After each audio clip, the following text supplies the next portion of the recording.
And, when I was in high school, maybe I was naive because I come from a very colorful family as far as backgrounds. And, my grandfather's Portuguese, African from the island of Cape Verde.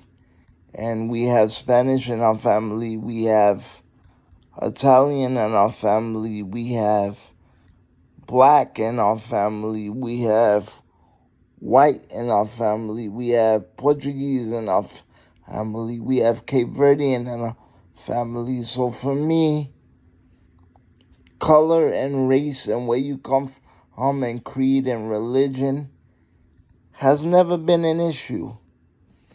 But I don't understand why,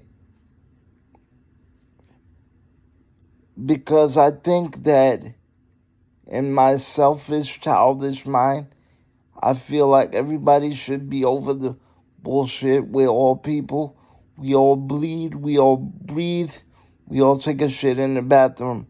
What's been going on recently is sad. And,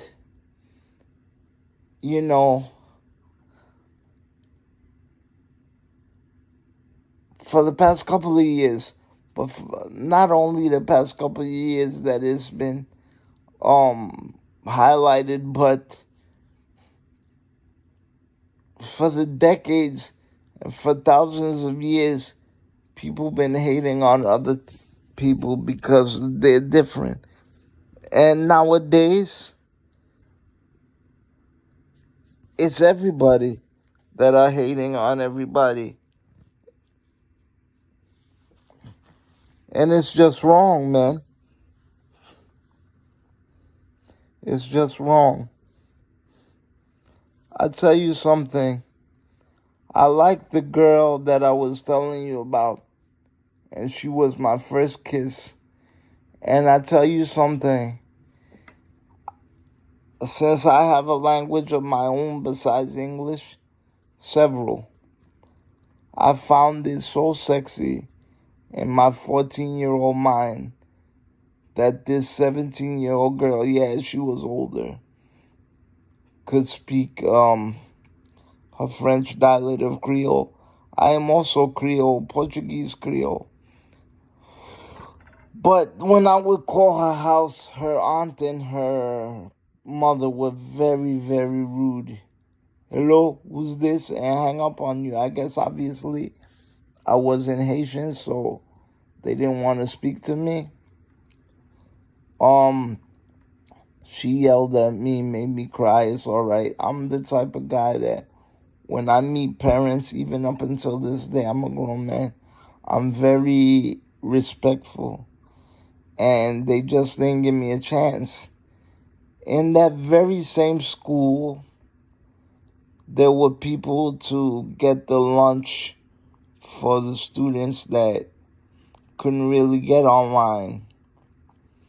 And they were all sitting at one table. And you would see the Haitian parents all sitting next to each other and speaking their language. That's fine. Once, a couple of times I had to do a bowel movement, a BM, and they needed two people to transport me into the toilet. There was a man named Gene. Every time they called this fucking guy, he always had something to say.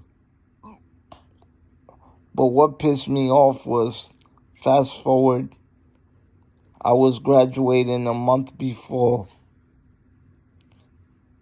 and I had to poo. And of course, who opens the door? This motherfucker. And as they're lifting me, he goes, "This is the worst part of the job." Now listen, he has children because he brought the son over there. What if it was his kid in the fucking chair? And not only that, just the way you speak to certain people. Look, I have had Russian aides that treated me like brothers. I have had Russian aides that have treated me like shit. I have had people from other countries treat me like they were superior. Listen, I would never go to somebody else's country and make believe that I'm superior than them. Maybe that's me. And maybe we set a bad example over here. But at the same time, damn it, not everybody is the same. I have dealt with Asian, with Indian. Everybody needs to cut the shit. And West Indian and Jamaicans are not that easy. But you know what? My best friend, who I would take a bullet for, he's Jamaican. And we have Jamaican people in our family. So, and I love them to death. It's not about that. It's just whatever ideology their government has or the way they feel about certain people, it's not even color, it's not even physical. The whole thing is mental, and it's ridiculous, and it needs to stop. One day they were all sitting around the school, and this Haitian lady told me, I understand what they say, because when they say, our bad words are just like their bad words. Like Coco means the same thing. It means the woman's private. They don't understand that these words travel through Europe and Africa. So they're not the only ones. She goes, I said, Miss, I understood what you said. She said, oh, you want to be Haitian too? I'm sorry, I don't mean to discriminate against anybody, but I gotta laugh. What the fuck is so special about being one race? I'd rather be a human being. But people are lacking that. Sometimes dealing with an animal, I'd rather be friends with a dog than friends with a human being. Sometimes I love human beings and I want to be friends and I want to be social and I want to love and I want to be loved. But you know what? Sometimes human beings are worse than animals. And I've been judged by my fellow Africans and I've been judged by my fellow Americans. Everybody needs to cut this shit. Everybody.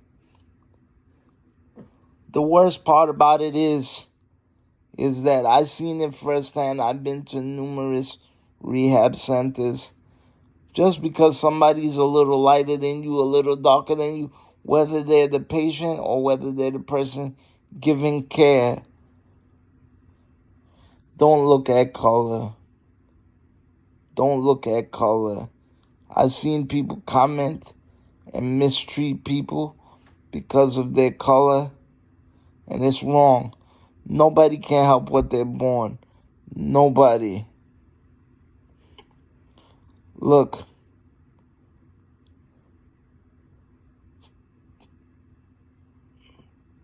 I want to say something, A lot of these guys that come from these other places, that come to take care of the sick and the elderly, they're adding insult to injury because a lot of them are very rude. They don't come correct. They're speaking, they talk loud, they talk down to people, and it's not right. It comes to the point where I don't even want some people from certain places, not because of the way they look, but I know because the way they think, I'm going to wind up suffering. Nobody is better than anybody. I had a Haitian lady take care of me one time. It was an emergency. They couldn't find male care. And she's looking down on me and my legs, and she goes,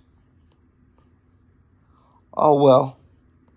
In other words, no big deal that you're born like this. And it's so ignorant, man. Some people are just so ignorant. And I told her I learned Russian, and I speak a little Russian, and here comes the arrogance. She goes, "You don't know Russian." And then when it came time to transfer me, I said, "I have an appointment." She said, "I don't think I could do it." I said, "Well, you know what? You're going to have to find a way because I got to go."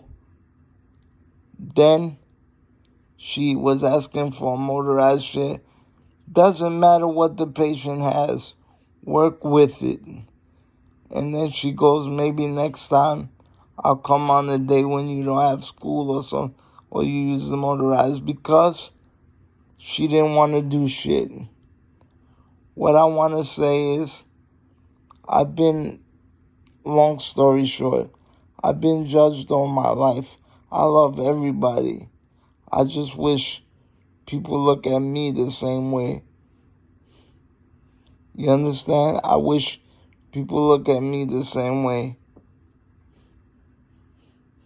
It comes to the point where it makes me feel bad that I'm in this chair or that I'm even born, because people like that gonna judge me for what I am. And then I was working in the movie theater, passing out the tickets. I just had come back from the company from rehabilitation, because obviously you guys know I'm in a wheelchair. The guy that was my partner said he was training me and that I'm his assistant, which is totally wrong and unethical what he was telling everybody. So he bumped into his fellow countryman from Filipino. The man stopped me and said, "Do you know in my country, people like you don't work?" I've been told by people from Europe that when they see people like me who are disabled, they kill them. And I heard in Jamaica they kill some people if they're or on the island somewhere, if they're a little bit mentally challenged sometimes. And I heard in Germany they do the same thing. Whether or not it's true or not, I don't want to pass judgment on anybody, but this is all stupid. I just wanted to share this with you. Let's all get along and let's all love each other. Please. Let's all love each other. Please. Please. Please. And if you are a caretaker, be a caretaker. Love them like you would love yourself. Leave your personal feelings, your attitude aside. The whole world right now needs to be open-minded. Thank you. I'm Chris Neves. Goodbye. And although I might not be any of these nationalities, I'm still a human being, and I want to be accepted.